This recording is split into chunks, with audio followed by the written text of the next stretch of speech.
All right, guys, welcome once again. It's Wednesday, January 17th, and Bus time is now 10:45 p.m. Paul. there you go. Nice time check right there. I know by now you guys probably get used to hearing my timer going off my Note 3. I added this app to it so we can announce the time every 15 minutes. That's to kind of give you guys an idea of what time I'm actually doing the vlog itself. If you notice, it's 10:45, so it's late. Now on Wednesdays, if you're new, my name's Paul. My last name is Riley, aka DJ Pablo. I was born in Jamaica. I have lived in America for the past 8 years. Spent some time in New York. I lived in the Bronx for a while, and then I started living in West Palm Beach. All right. And on Wednesdays, I have to do a 12.5 hour shift. Even though I'm a YouTuber, I am not getting paid by YouTube yet. My account, I have to be earning my way to that level. So I still have to do a 9 to 5. Unlike most of the YouTubers you might see, I am one person who still have to go to work. And when I get from work to home, I have to figure out how I'm going to get a video done before I go to bed, because I have to take my kids to school by 6 a.m. All right, so you know I'm really earning my place here. I'm putting in the work, and it's kind of like fun, because when I get home, there's nobody here. My kids are asleep. So I just turn the camera on, and I have a ton of electronics here, because on my job I do electronics all day where I work at. I won't mention the company name. That's not important, man. What's important is the vlog. But yes, I do handle a ton of electronics every day. All right. So with that said, I was here and I was looking at my drum machine. By the way, let me get my drum machine right here. And I noticed I got a new subscriber, by the way. Shout out to the person who subscribed to my vlog. Thank you very much for subscribing. You are going to enjoy this. I noticed on my analytics here, I see a lot of movement today. That's nice. Yep, every view counts, man. So I'm working my way up the ladder. And as I always joke and say to the YouTubers, big guys, watch out, I'm coming. PewDiePie and everybody else, I'm coming, man, I'm coming. One view at a time, I'm creeping up. I'm gonna have to move over, make room for this new guy right here, all right? Yeah, just kidding, man, but I'm coming though. I'm coming. Call for me now. I'm gonna be visible. I might be new, but I'm spreading like a plague all over YouTube, man. My videos are getting more and more. By the way, I started in August last year, and I got more than 100 videos. Can you believe that shit? Last year, if it was July, I didn't know how to edit a video to save my life. And I'm up to over 100 videos already. In fact, I think I passed 100. Unbelievable. But then, it is what it is. Now, back to what I was saying. This is my drum machine. My machine studio board right here now.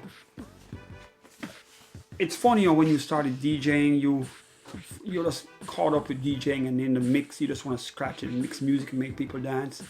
And over time you just gradually find yourself being attracted to drum machines and studio stuff. And most DJs don't even know why. It just happened, kind of like a caterpillar turning into a butterfly. You just naturally evolve to that stage, and I have no explanation for it, guys, but if you're a DJ and you haven't bought one of these yet, or bought some sort of drum machine or keyboard or whatever, whether you're using Fruity Loops or God knows what, that process will eventually come to you, all right? Is either you're going to quit, something happens to you and you didn't get a chance, or you're going to be holding something like this pretty soon, all right? It's a natural process. Don't fight it. Embrace it when it gets here, because it will happen if you are passionate about DJing, all right, guys? So I'm going to tell you a little story right here of how I got caught up with the drum machine, and you guys probably won't believe it, but I'll tell it to you anyway. All right.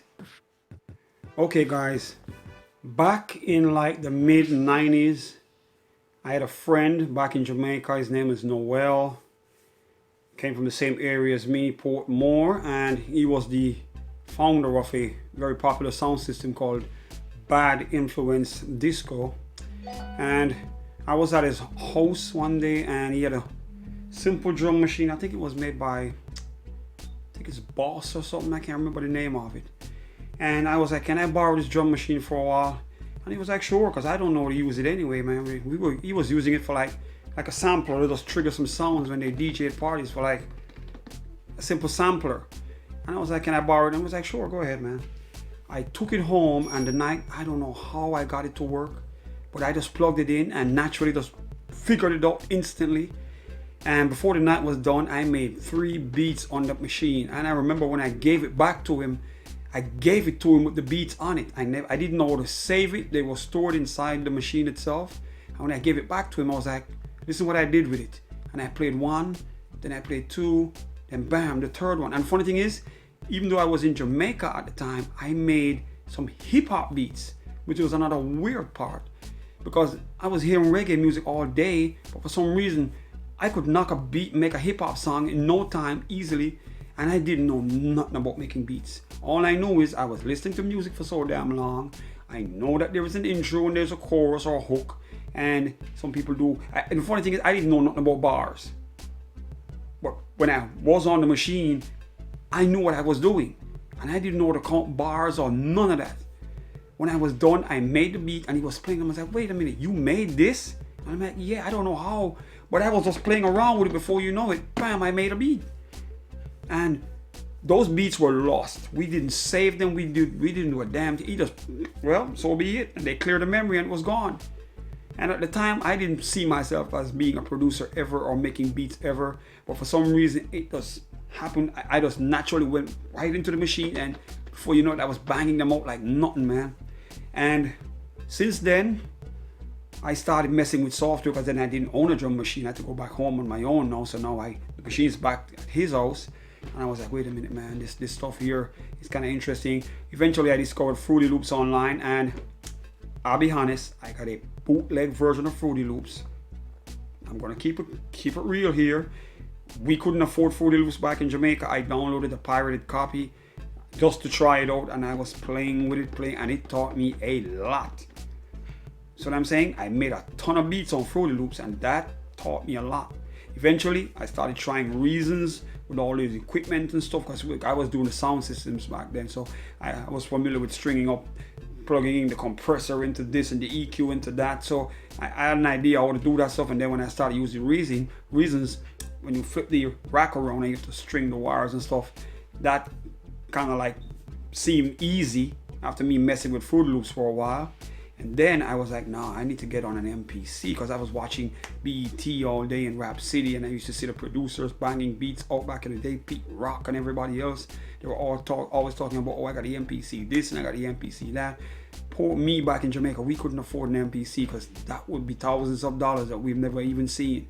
So I was always curious and was always eager to get a drum machine, but I'm like, I don't think I'm ever going to be able to own that living here, because it's going to be too much money. Eventually, guys, as time moved on, I started making more beats with Fruity Loops and stuff again. Then I transitioned back to Reasons, and believe you me, guys, both of those copies that I was using, both the Reasons and the Fruity Loops, as I said before, they were pirated copies, man. But then, what are you gonna do? You want to try something? The software is on the internet. I know it was wrong then, but everybody was trying stuff out, and I was like a beta tester to myself. I didn't want it to sell or do anything. I was just curious. It's like doing a damn test drive. So I just downloaded the copy to really. You know, the funny thing is, if they had a really good like demo version where you could try it out, it would be nice. But back then they gave you like maybe a couple of hours, and then the demo would shut off, and then you couldn't do anything else with it. So I was really curious to get this beat stuff going. So I learned most of what I learned back then on pirated copies of Reason and Fruity Loops. And before you know it, guys, I started messing with the studio and started doing recordings, and I had a dubplate studio, recorded a ton of artists from back in Jamaica. And in the whole process of making demos and beats, I learned how to count bars.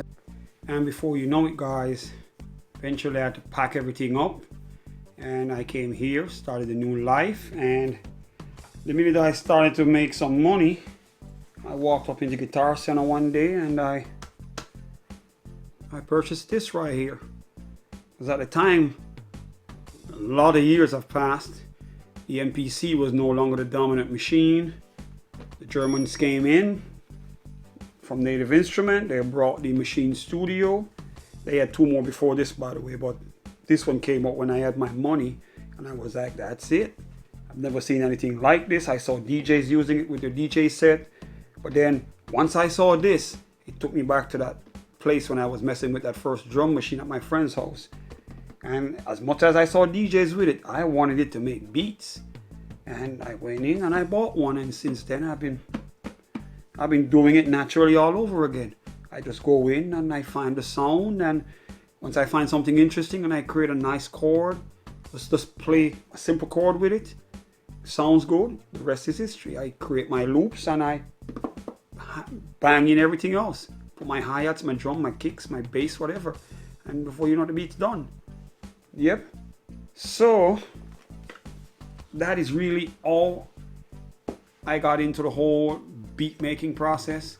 And as I said before, guys, if you are a serious DJ and you love music with your heart and soul, and you are a DJ now, I guarantee you in a few years you will be holding a drum machine, or you're going to be having one of this in your home or wherever you're staying at. You'll be on something like this. Either you're going to do it on software like or some. Right now I've seen a lot of DJs actually using Fruity Loops, and I'm like, imagine that. God knows how many years ago when I was playing with it, it was embarrassing to even mention making a beat with Fruity Loops, especially in Jamaica. Jamaican artists, you mention the word Fruity Loops and they get upset. They're like, we don't do computer beats, we want real shit. And you're gonna have an MPC, which most of us couldn't afford, or you're gonna have a real band playing that shit.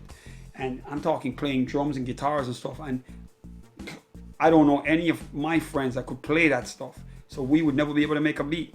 That's what I'm saying. And if you're going to make a Fruity Loops beat, you better be very, very good at it, that they don't know it's a Fruity Loops, because if they find out, no one's going to work with you. They're not going to record. So it wasn't easy, man. So back then when I had it, I was just using it to learn. It was a learning process. I didn't use it to make anything professional, because at the end of the day, nobody would take it from me to do a recording anyway. All right. So I guess that's about it, guys. I'm gonna have to cut this right here, because I can talk all night about this stuff, man. I got so many stories to tell, but I'll break a little bit off every day and issue it to you, my viewers. All right, and over time you'll get to know me more. You'll learn more about my life and my history. I'm old, man. I got a lot of stories to tell. All I can do now is pass on what I've been through in my life to you guys, and you can do whatever you want with it. If it's gonna inspire you, it's gonna teach you something, so be it. I can't take it with me in my grave, right? Simple. Knowledge must be passed on to the next generation, all right, guys? So I'm going to end the vlog right here, because I think I'm talking too long now. It's late. I'm going to have to edit this, get some sleep to get my kids to school tomorrow. Oh, by the way, guys, it is freezing outside. Winter advisory, we're going to get 39 degrees tomorrow. So West Palm is going to look like a damn popsicle. I'll be outside vlogging all of it, all right, guys? So let me end it. Peace and salute from West Palm Beach, and I am out of here. And by the way, guys, before I go, help GoPro. They are not doing too well right now, and we as YouTubers, we need to buy more cameras. The Hero 6 is now down to $399. We have to support them, or they're going to go away forever, and we are going to miss them so damn much, because we need those cameras. All right, guys, I'm out. Peace. Buy a GoPro right now. Bye. See you tomorrow.